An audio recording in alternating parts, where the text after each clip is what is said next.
Buenos días a todos, somos la Residencia de Cardiología del Hospital Central y hoy vamos a hablar sobre síndrome coronario agudo. Para clasificar el síndrome coronario agudo tenemos dos grandes grupos, el con elevación del ST y sin elevación del ST. Esta clasificación inicial nos la hace el electrocardiograma. Si vemos supradesnivel en el electrocardiograma, pensamos en con elevación del ST, que esto significa una oclusión aguda y total de la arteria. Si no vemos supradesnivel del ST, pero tenemos síntomas sugestivos, hablamos de un síndrome coronario agudo sin elevación del ST, que dentro de este grupo tenemos dos: la angina inestable y el infarto sin elevación del ST, y esta división nos la da los marcadores cardíacos, en este caso las troponinas. Iniciando con el síndrome coronario agudo con elevación del ST, lo primero que vamos a ver son las derivaciones del electro, un poco para recordar que las distintas derivaciones representan caras en el corazón, y esto nos va a guiar al momento de la revascularización a saber cuál es la arteria culpable del infarto. B1 y B2 representan la cara septal, B3 y B4 la cara anterior, B5, B6, D1 y ABL la cara lateral, alta y baja, D2, D3 y ABF la cara inferior, y luego tenemos otras derivaciones como son las derivaciones derechas y dorsales que nos pueden llegar a apoyar y a llegar al diagnóstico. Entonces, nosotros tenemos un paciente que en general se presenta con dolor torácico. Este dolor torácico, como lo habrán visto en la clase de dolor torácico, puede ser cardíaco o posiblemente cardíaco o probablemente no cardíaco. Esto va a depender de las características, si es un dolor opresivo, irradiado a mandíbula, a brazo izquierdo o a ambos brazos, acompañado de síntomas vegetativos. Ese dolor sea cardíaco, pero si ya vamos teniendo otras cosas, si el dolor es punzante, si se reproduce la digitopresión, si no tiene síntomas acompañantes, nos vamos alejando de el dolor cardíaco, ¿sí? Recordar que hay síntomas que pueden ser equivalentes al dolor, como son la disnea o el dolor epigástrico, el dolor solo en la mandíbula o solo en el brazo, que en algunos pacientes, sobre todo los pacientes diabéticos o las mujeres, pueden llegar a ser un equivalente anginoso. Bueno, una vez que tenemos la sospecha inicial por los síntomas del síndrome coronario agudo, entonces lo primero que hacemos es realizar un electro, y si en este electro encontramos supradesnivel del ST, entonces pensamos que hay una oclusión aguda y total de la arteria. En el electro, dependiendo el inicio de los síntomas, podemos tener distintos hallazgos. Si recién comienza el dolor, han pasado apenas algunos minutos, lo primero que vamos a ver es una rectificación del segmento ST con una T simétrica y picuda, y posteriormente la presentación más común, que es la elevación del ST, iniciando aquí en el punto J, ¿sí? Con ya 1 milímetro de elevación ya tenemos diagnóstico de supradesnivel del ST en dos derivaciones contiguas. Ahora bien, si el paciente se presenta a la consulta después de varias horas de inicio de los síntomas, podemos empezar a ver onda Q e incluso inversión de la onda T. Entonces, para hacer diagnóstico necesitamos que tenga supradesnivel del ST más de 1 milímetro, que es un cuadradito pequeño en el electro, en dos derivaciones que cumplan cara. Si nos referimos específicamente a B2, B3, tenemos una distinción por sexo y edad, que tenemos que en los hombres menores de 40 años el supradesnivel tiene que ser mayor a 2,5 milímetros, o mayores de 40 años mayor a 2 milímetros. Y en las mujeres 1,5 independientemente de la edad. Como regla general podemos decir que en B2, B3 aproximadamente 2 milímetros, y en las otras derivaciones 1 milímetro. Otra cosa que puede ser un equivalente es el bloqueo de rama izquierda nuevo. Para esto tenemos que saber que el paciente no lo tenga de antes en un electro. Bien, este es un electro donde podemos ver un supradesnivel del ST en la cara inferior, que vemos que es bastante discreto, pero que cumple con las características de 1 milímetro. Una consideración con los electros que tienen ST inferior es que estos siempre hay que realizarle derivaciones derechas y dorsales, que son estas derivaciones especiales, que nos van a permitir a veces ver arterias como la circunfleja o la coronaria derecha, que no se ven a simple vista muchas veces en el electro. Estas son las derivaciones derechas, que es la colocación de las derivaciones, igual que como se colocan a la izquierda, pero del lado derecho. Muchas veces se colocan solo B3 y B4. no necesariamente todas las que están acá. Y estas nos permiten ver imágenes en la cara derecha. Como por ejemplo, acá tenemos un paciente que tiene supradesnivel del ST inferior, pero cuando lo complementamos con derivaciones derechas, también podemos ver supra en estas derivaciones. Con medio cuadradito ya es diagnóstico. Solo supradesnivel, no onda Q, acá solo se considera el supra. Estas son las derivaciones dorsales que también nos van a complementar el electro cuando tenemos sospecha. Y como vemos acá, este es un electro donde tenemos un infradesnivel del ST en B1, B2 y B3 y no vemos supra, pero cuando hacemos las derivaciones dorsales vemos que tiene supradesnivel del ST, ¿sí? Entonces el infarto es con elevación del ST. Otros estudios en los cuales nos podemos apoyar, pero que ya van a ver que esto es más importante para el síndrome coronario agudo sin elevación del ST, son los biomarcadores, la ecocardiografía y la tomografía. También nos ayuda a hacer diagnóstico diferencial, pero hay que saber que nada de esto debe realizarse de forma urgente, ya que puede retrasar la revascularización. Bueno, ¿cómo nos tenemos que manejar? El paciente se presenta con dolor torácico. Puede presentarse en un centro sin hemodinamia o llamar al servicio coordinado de emergencia o puede presentarse directamente en un centro con hemodinamia. Si se presenta en un centro sin hemodinamia o llama a la ambulancia, o en cualquiera de los casos, lo primero que hay que hacer es un electro en menos de 10 minutos del inicio de los síntomas. Una vez realizado el electro, vemos el supradesnivel del ST.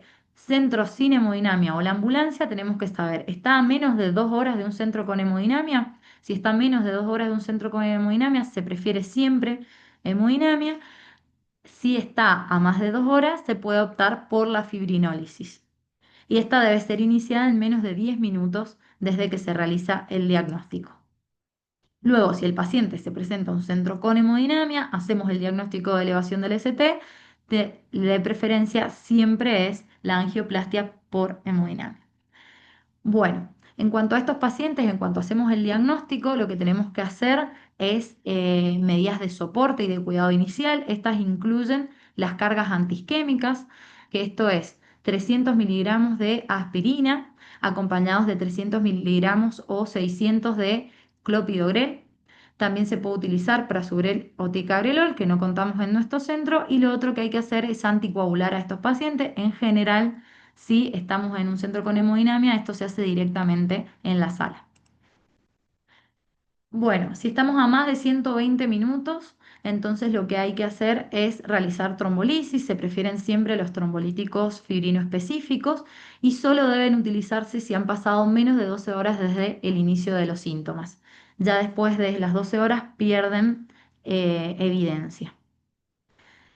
¿Cómo sabemos si han funcionado los fibrinolíticos? Para la resolución tenemos que tener una resolución del segmento ST de mayor al 50% del supra en los 60-90 minutos desde el inicio de la fibrinólisis, tener una arritmia típica de reperfusión, que es este ritmo que se llama ritmo idioventricular, es como una taquicardia ventricular pero lenta, ¿sí? Una taquicardia de QRS ancho lenta, y lo otro es la desaparición del dolor. Si nada de esto ha ocurrido, hay que hacer un traslado a un centro con hemodinamia para hacer una angioplastia de rescate.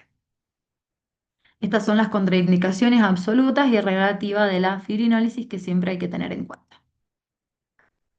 En cuanto a los cuidados, entonces, ya hablé sobre las cargas antiisquémicas. Otra cosa que hay que hacer con estos pacientes por el riesgo que tienen de muerte súbita es monitorizarlos. En general lo podemos hacer con el cardiodesfibrilador que tiene la capacidad de monitorizar y nos permite también actuar rápido en el caso de alguna arritmia. Otra cosa es complementar con oxígeno, solo si el paciente desatura por debajo de 90, más de 90 no está indicado y puede ser perjudicial. Y se puede llegar a considerar como parte del tratamiento del dolor los opioides, aunque de ser posible deberían evitarse. Otro tratamiento para el dolor son los nitratos, que como dije, nunca debe ser como tratamiento para el infarto, sino para el dolor, y hay que tener en cuenta que si el paciente está hipotenso, bradicárdico o una taquicardia muy marcada, no deben utilizarse, y lo otro que hay que interrogar es si no ha ingerido inhibidores de la fosfodiesterasa 5, por lo cual en las últimas 24 a 48 horas, porque también los contraindica. Continuando con la clase, vamos a hablar de síndrome coronario agudo, pero sin elevación del ST. Entonces, como dijimos, va a ser un paciente que se presente con dolor torácico agudo o sus equivalentes, pero que en el electro de ingreso no presenta una elevación persistente del segmento ST. Sí pueden presentarse con alguno de estos cambios, por ejemplo, una inversión de la onda T aislada, que en este caso sería mayor de 1 milímetro en más de 5 derivaciones que incluyan de 1, de 2 a BL o puede ser de B2 a B6. Además, pueden presentarse, si no, con un descenso del segmento ST, que es cuando hay un descenso del punto J mayor a 0,0 milímetros en las derivaciones B2 y B3 o mayor a 1 milímetro en las otras derivaciones, o seguido por un descenso descendente del segmento ST que sea mayor a 0,08 segundos en más de una derivación. Además, otro patrón que pueden presentarse es una elevación del segmento ST que cumple los criterios que ya vimos previamente para supra-ST, sin embargo que esta elevación sea transitoria. Como podemos ver en la imagen, cada uno de estos patrones va a tener un significado en particular y podemos ver también las imágenes en el electro.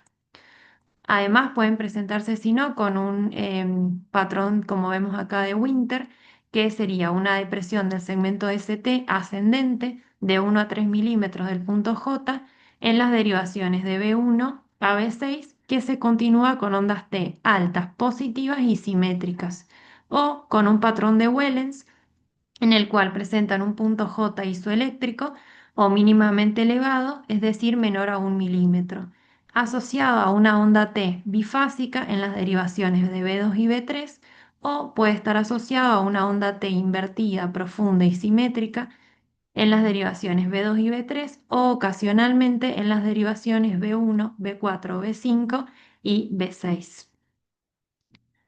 Además, en estos pacientes toman mayor importancia los biomarcadores, que puede ser la troponina o la CPK o CPK-MB. Con respecto a estos biomarcadores, sabemos que son marcadores de daño miocárdico y con respecto a las troponinas podemos tener la troponina I o la troponina tipo T y como características generales estas se elevan a partir de las 6 horas. Si no, pueden ser las troponinas ultrasensibles, que el beneficio que tienen estas es que se elevan a partir de la primera o de la segunda hora, por lo tanto serían beneficiosos ya que permiten un diagnóstico más precoz del paciente y es la que están recomendadas actualmente. Sin embargo, saber que estas no se encuentran disponibles en nuestro medio. Con respecto a cómo se informan estas, siempre tener en cuenta que decimos que su valor está elevado o no elevado para describirla. Y con respecto a la CPK y la CPK-MB, saber que estas solamente deberían solicitarse en el caso de que los valores de troponina no se encuentren disponibles. Además, tener en cuenta que los valores de troponina pueden estar aumentados por otras causas de daño miocárdico, no necesariamente relacionado con un infarto. Estos pueden ser taquiarritmias, pueden ser por insuficiencia cardíaca, urgencias hipertensivas, también por enfermedades críticas, por ejemplo, un paciente en shock con sepsis o quemadura, por una miocarditis, miocardiopatía de Takotsubo, por alguna cardiopatía estructural, por ejemplo, una estenosis aórtica, una disección aórtica, embolia o hipertensión pulmonar, también por función renal y cardiopatías asociadas, algún evento neurológico agudo, como por ejemplo un ictus, una hemorragia subaracnoidea, o por ejemplo un esfuerzo físico extremo, un paciente con rhabdomiólisis.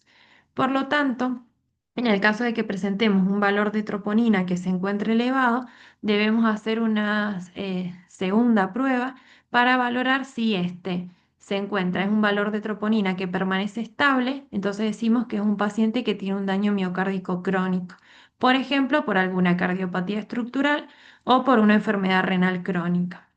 En el caso que el paciente presente un cambio, es decir, que tenga un ascenso o un descenso con respecto al valor previo, tenemos que valorar si ese paciente se presenta con signos de isquemia aguda. Entonces, si tiene el dolor que vimos como característico o algún cambio también de los que evaluamos en el electro. Entonces, si no presenta signos de isquemia aguda, decimos que únicamente es un daño miocárdico agudo, por ejemplo, un paciente con insuficiencia cardíaca o con miocarditis.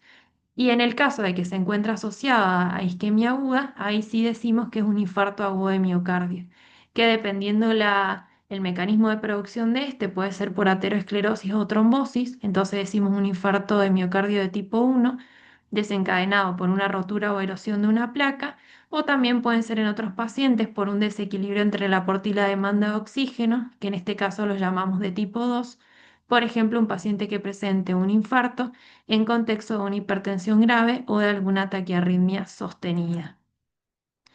Con respecto a las recomendaciones, estas son de la última guía de la ESC, que como repetí previamente, aquellos pacientes que ingresen con dolor torácico, que no tienen elevación del segmento ST, desde el momento del ingreso debería pedirse en los primeros 60 minutos un dosaje de troponinas y que lo ideal sería hacerlo con troponinas ultrasensibles, siguiendo un algoritmo de 0 a la hora y a las 2 horas y así poder o confirmar o descartar el infarto. Además, en estos pacientes se pueden hacer pruebas de imagen asociada, como vimos previamente, en el caso de que sospechemos que el paciente esté presentando un síndrome coronario agudo complicado con un shock cardiogénico o alguna complicación mecánica, se puede solicitar o debería realizarse un ecocardiograma de manera urgente, al igual que aquellos pacientes que se sospecha algún, como vimos recién, un síndrome coronario agudo con elevación del ST, pero nunca debe retrasar el diagnóstico. Si no, en el caso de que únicamente sea un IAM no ST, sí debería realizarse en todos los pacientes un ecocardiograma. Además, otras pruebas de imagen puede ser una angiotomografía en aquellos pacientes que se presenten como angina inestable, es decir, que no tienen valores elevados de biomarcadores, que no tengan cambios en el electro, que no tengan dolor de manera recurrente. Bien. Y ahora, para finalizar, con respecto al tratamiento inicial o el manejo inicial de estos pacientes, como vimos previamente, administración de oxígeno únicamente cuando la saturación sea menor de 90. Con respecto a los síntomas, considerar la administración de opiáceos para alivio del dolor.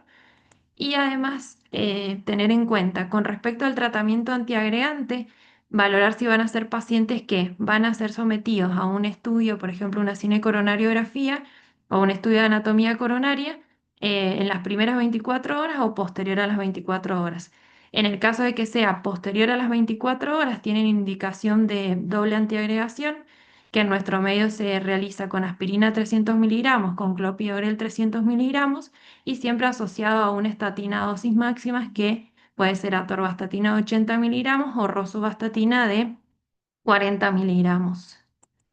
Otra recomendación también que tienen estos pacientes desde el momento del diagnóstico es la anticoagulación, que debería realizarse de manera sistemática con un bolo de heparina no fraccionada, que se realiza este ajustado al peso, tendría indicación de 70 a 100 unidades por kilo, que se realiza generalmente durante la angioplastía. Bien, y finalmente para hablar del tratamiento invasivo, ya hablamos de cómo se realiza ante un paciente con síntomas, el electro, todo el primer contacto médico, tener en cuenta si es en un centro sin angioplastía, es importante hacer una estratificación de riesgo del paciente y de esta manera determinar la estrategia terapéutica a realizar y también con respecto a la emergencia o urgencia que debería realizarse. Entonces, aquellos pacientes que presentan criterios de muy alto riesgo, es decir, inestabilidad hemodinámica o shock cardiogénico, dolor torácico persistente o recurrente, refractario a tratamiento farmacológico, insuficiencia cardíaca aguda, posiblemente secundaria a la isquemia miocárdica, arritmias potencialmente mortales o un paro cardíaco, complicaciones mecánicas o cambios dinámicos en el electro indicativos de isquemia, que en este caso se refiere a lo que veíamos como elevación transitoria del segmento ST, pero de manera recurrente. En estos casos se los considera de muy alto riesgo y requieren de un traslado para una estrategia invasiva inmediata. Con respecto a los pacientes de alto riesgo, es aquellos en el cual se realiza diagnóstico de un IAM sin elevación del ST, que con respecto a los scores de riesgo, por ejemplo, tienen un score de Grace mayor a 140, una elevación transitoria del segmento ST o cambios dinámicos del segmento ST o de la onda T. En estos casos requieren un traslado temprano o la derivación para hacer una estrategia invasiva temprana en las primeras 24 horas o una estrategia invasiva durante la hospitalización. Y después, con respecto a aquellos pacientes que no presenten criterios de alto riesgo, lo que hay que ver es las características del paciente con respecto al cuadro clínico o la sospecha médica para valorar si requieren de una estrategia invasiva durante la hospitalización o realizarla de manera selectiva. Esta es la bibliografía que hemos usado para nuestra clase. Muchas gracias.